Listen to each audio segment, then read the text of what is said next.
misterio de los accidentes sexuales. La íntima fantasía que irrumpen muchos hombres de ser amputados en una parte vital de su masculinidad ha servido de comidilla tanto para cientos de mitos urbanos como para serios estudios de la psicología. Para los Wai-Wai, aborígenes oriundos de América Latina, se trataba de algo muy serio. Esto lo describe el célebre antropólogo francés Claude Lévi-Strauss en su gran obra Mitológicas. Maguari y Washi eran dos personajes de leyenda de la tribu Wai-Wai. Eran seres curiosos porque no tenían pene. Un buen día, al despertar de un sueño, descubrieron que ahora poseían atributos enormes. Cuando quisieron intimar con mujeres, estas los desanimaron advirtiéndoles que estaban provistas de dientes en sus vaginas. Washi, cegado por la fuerza del deseo, decidió correr el riesgo y por poco muere en el intento. Pero, casi como por milagro divino, su enorme atributo amputado se transformó en un pene normal. Lévi-Strauss toma en realidad también un viejo mito que es el de la vagina dentada. De hecho, yo he leído estudios de Margaret Mead, de los nativos de la Polinesia, donde no solamente hablan de este mismo mito, sino además hay una especie de ceremonia donde se fabrican ornamentalmente como adorno especies de dentaduras que se aplican en la vagina de ciertas mujeres, creo que eran de mujeres vírgenes. Planteado así el mito es un desplazamiento del mito de la virginidad. Es decir, en el sentido de que bueno, la vagina dentada sería como una versión oral, infantil, de lo que es el mito de la virginidad, que Freud lo estudia en muchos lugares. Es un peligro la virginidad. Había tribus donde había algunas mujeres que con unos objetos especialmente designados, sagrados, etcétera, le fregaban a las mujeres, o había otras tribus donde eran tipos sagrados que hacían esa función, etcétera, pero se consideraba siempre la virginidad como algo peligroso. El mito de la vagina dentada no fue descubierto por Lévi-Strauss, sino la primera persona que lo nombró fue una psicoanalista inglesa que llamaba Melanie Klein.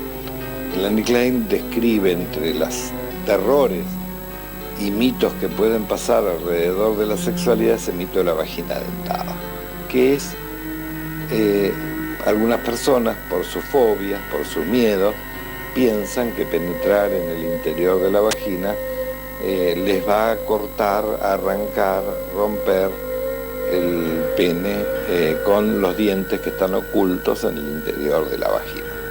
Son fantasías inconscientes que así como en la mujer se juegan, sobre todo en la infancia, las fantasías de algo que le falta y que no pueden tener, en el hombre ver a una mujer o saber que una mujer no tiene algo que tiene, evoca la posibilidad de perderlo. Y muchas mujeres creen esta mitología que su vagina es dañina y para no dañar también evitan la relación sexual.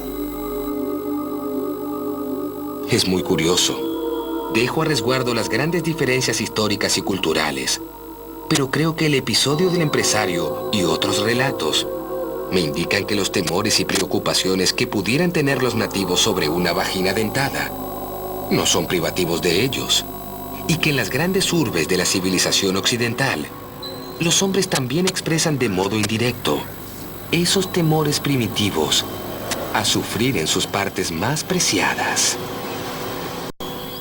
En varios países, circuló una historia de esas que van creciendo como una bola de nieve. Sucesos cotidianos desembocan en tragedias con personas hospitalizadas, víctimas y victimarios.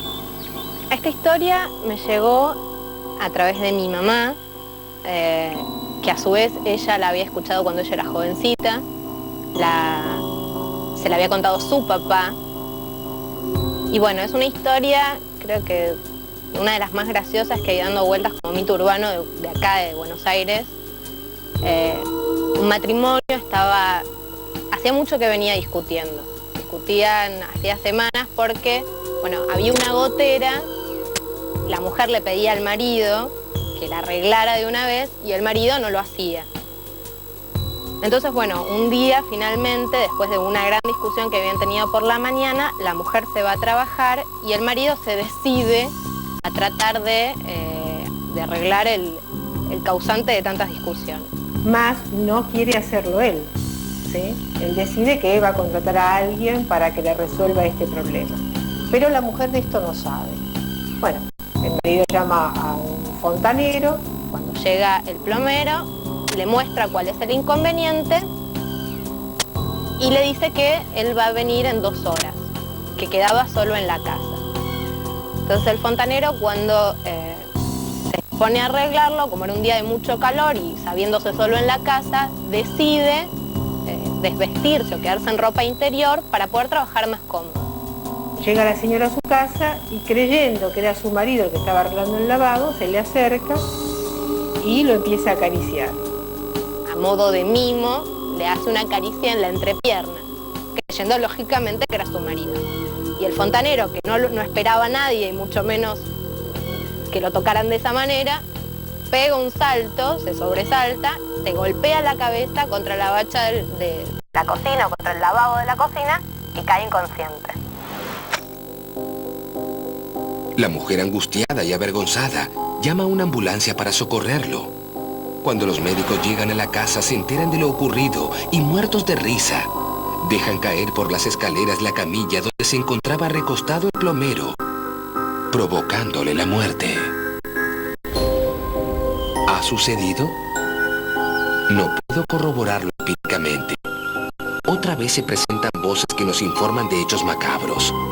Nuevos rumores que nos atemorizan y marcan con el signo de la desgracia a momentos donde debía reinar el amor y el placer. Y lo más inquietante, estas voces no se dejan atrapar. Huyen ante el primer intento de esclarecer el enigma y nos dejan sumergidos en este incómodo estado de perpetua incertidumbre. En ese rincón perturbador de hombres y mujeres, en el que reinan las pasiones.